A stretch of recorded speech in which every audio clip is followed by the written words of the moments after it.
Hi అండి. ఈరోజు వీడియోలో నా స్టైల్లో ఎగ్ మసాలా గ్రేవీ కర్రీ ఎలా చేస్తాననేది ఈ వీడియోలో చూపిస్తాను.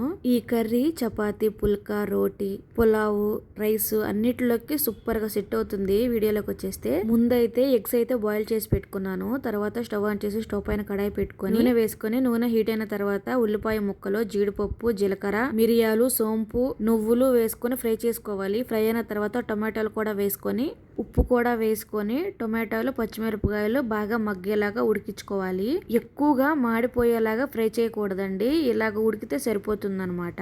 తర్వాత స్టవ్ ఆఫ్ చేసుకొని ముందు ఉడికించి పక్కన పెట్టుకొని ఎగ్స్ కి షెల్ తీసేసుకొని సైడ్స్ ఇలా ఘాట్లు పెట్టుకోవాలి. తర్వాత స్టవ్ ఆన్ చేసి స్టవ్ పైన బాండి పెట్టుకొని నూనె వేసుకొని ఎగ్స్ వేసుకొని కొంచెం ఉప్పు, కారం, పసుపు వేసుకొని ఎగ్స్ ని ఆ నూనెలో ఫ్రై చేసుకోవాలి. తర్వాత ముందుగా ఉడికించి పక్కన పెట్టుకున్న టమాటో, ఉల్లిపాయలు చల్లారిన తర్వాత కొంచెం కారం వేసుకొని మిక్సీ వేసుకోవాలండి. బాగా మెత్తగా మిక్సీకి పట్టుకోవాలి. యాలకులు ఉంటే వేసుకోండి, టేస్ట్ చాలా బాగుంటుంది. ఫ్లేవర్ కూడా చాలా బాగుంటుంది అనమాట.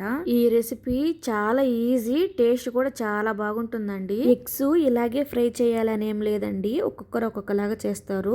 డైరెక్ట్ గా వేసుకున్నా కూడా బాగుంటుంది. నేనైతే ఇలా ఫ్రై చేశాను అనమాట. ఎగ్స్ ఇలా ఫ్రై చేసి వేస్తే టేస్ట్ ఇంకా చాలా బాగుంటుంది. అందుకే నేను ఇలా ఫ్రై చేసి వేసాను. తర్వాత స్టవ్ ఆన్ చేసి స్టవ్ పైన కడాయి పెట్టుకుని నూనె వేసుకొని నూనె హీట్ అయిన తర్వాత అల్లం పేస్ట్ వేసుకొని ఫ్రై చేసుకోవాలి. అల్లం పేస్ట్ ఫ్రై అయిన తర్వాత టొమాటో, ఉల్లిపాయ పేస్ట్ ని కూడా వేసుకొని పెరుగు వేసుకొని కలుపుకొని మూత పెట్టి ఒక 5 నిమిషాలు నూనె పైకి తేలే వరకు ఉడకనివ్వాలి. ఇలా నూనె పైకి తేలిన తర్వాత గ్రేవీకి సరిపడా వాటర్ కూడా పోసుకొని కొంచెం ఉడికిన తర్వాత ముందుగా ఫ్రై చేసి పెట్టుకున్న ఎగ్స్ ని కూడా వేసుకొని మనకి గ్రేవీ ఎలా ఉంటే సరిపోతుందో అంతవరకు చిక్కబడే వరకు ఉంచుకొని ఫైనల్ గా కొత్తిమీర చల్లుకోవడమే. ఈ కర్రీ స్వీట్ గా తినాలి అనుకున్న వాళ్ళు కొంచెం షుగర్ గానీ బెల్లం కానీ యాడ్ చేసుకోండి.